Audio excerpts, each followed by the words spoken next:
Moikka kaikki uudet tradenomiopiskelijat. Mä oon Minttu Kedrin, koulutuspalveluassistentti, ja haluan koulutuspalveluiden puolesta toivottaa teidät kaikki tosi lämpimästi tervetulleeksi OAMKiin. Toivottavasti viihdytte meillä. Kerron teille nyt vähän koulutuspalveluista lisää. Eli koulutuspalvelut voi auttaa teitä monessa asiassa, kuten opiskeluoikeuteen liittyen, esimerkiksi jos tulee armeijan tai raskauden tai muista syistä tarvetta olla poissa olevana, niin autetaan niissä asioissa. Sitten liittyen lukuvuosi-ilmoittautumisiin ja valmistumiseen, jos tarvitsette jotain asiakirjoja esimerkiksi TE-toimistolle tai Kelaan, niin autetaan niissä. Meiltä saa myös opiskelutodistuksia ja opintosuoritusotteita. Niitä saa toki haettua myös itse PEPistä, näytän sen kohta. Sitten vastataan noista ateriatukikorteista ja tutkintotodistuksista.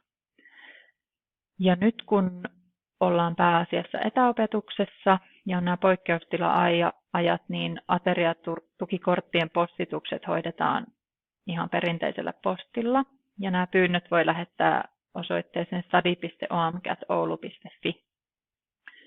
Tammikuussa on myös tarkoitus avata rajoitetusti tämä meidän palvelupiste Linnanmaalla.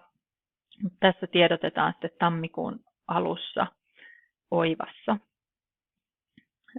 Kerron kohta meidän palvelupisteen sijainnin, jos haluatte tulla hakemaan täältä ateriatukikortin. Ja muistutan vielä, että ateriatukikortit on henkilökohtaisia ja se henkilöllisyys tarkastetaan siellä lounasravintolassa. Sitten mä näytän teille, miten te saatte haettua itse PEPistä sähköisesti allekirjoitettuja asiakirjoja. Eli tämä on opiskelijan työpöydän päänäkymä. Täällä ylärivillä oikealla on tilaukset-otsikko. Sitä klikkaamalla se avaa tämän uusi tilaus-välilehden, josta voitte valita, haluatteko opiskelutodistuksen vai otteen opintosuorituksista. Täältä pääsee valitsemaan kielen, ja kun klikkaa tilaa, niin se lataa tämän sähköisesti allekirjoitetun asiakirjan tänne dokumentit-välilehdelle, josta saatte sitten sen ladattua omaan käyttöönne.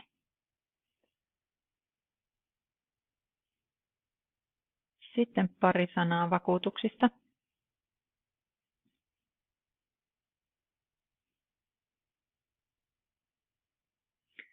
Eli kaikki OAMKin opiskelijat on vakuutettu Pohjola-vakuutuksessa ja kannattaa olla heti meihin koulutuspalveluihin yhteydessä, jos sattuu joku vahinko.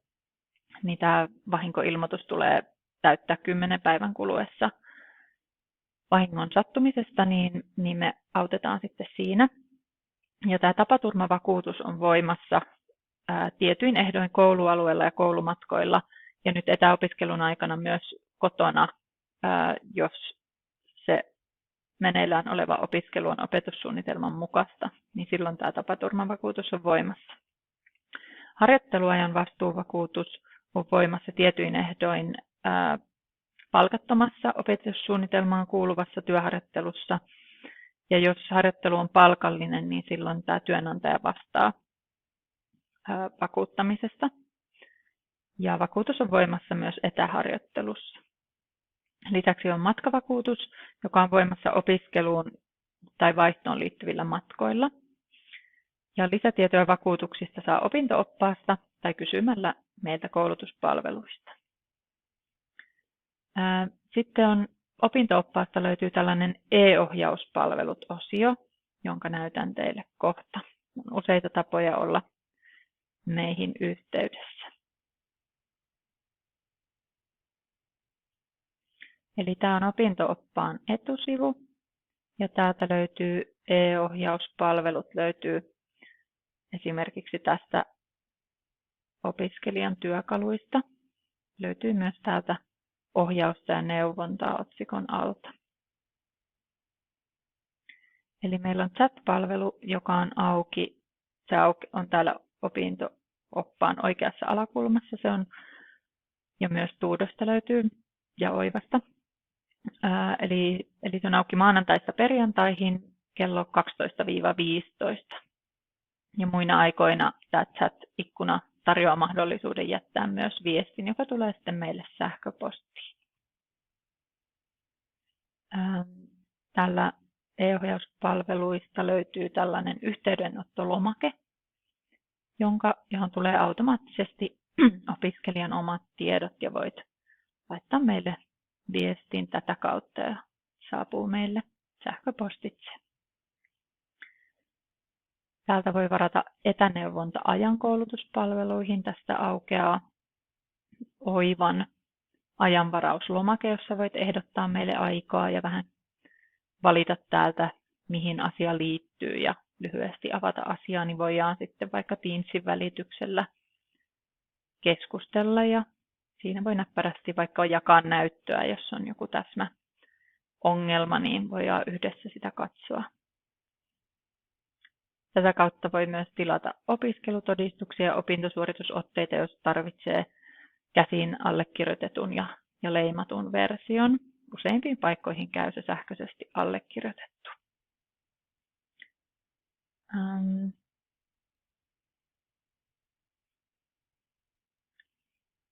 Ja tosiaan tämä meidän palvelupiste sijaitsee Linnanmaalla C-pääoven lähellä, eli C-pääovi on se, jonka lähellä on tämä iso taideteos graniittipallo.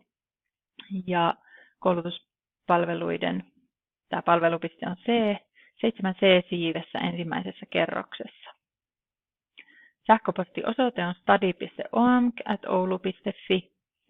ja puhelinnumero on tuossa myös mainittu ja nämä löytyy myös opinto-oppaasta. Ja muistutan vielä kaikkia seuraamaan opiskelijasähköpostia ja Oivan uutisia joka päivä, että ne on tärkeimmät tiedotuskanavat, että kannattaa aktiivisesti niitä seurailla. Ja olkaa vaan rohkeasti meihin yhteydessä, niin asiassa kuin asiassa, niin ohjataan sitten eteenpäin, jos ei osata itse vastata. Mutta toivotan teille kaikille antoisaa opiskelijoiden alkua ja tsemppiä ja ollaan yhteyksissä. Moikka!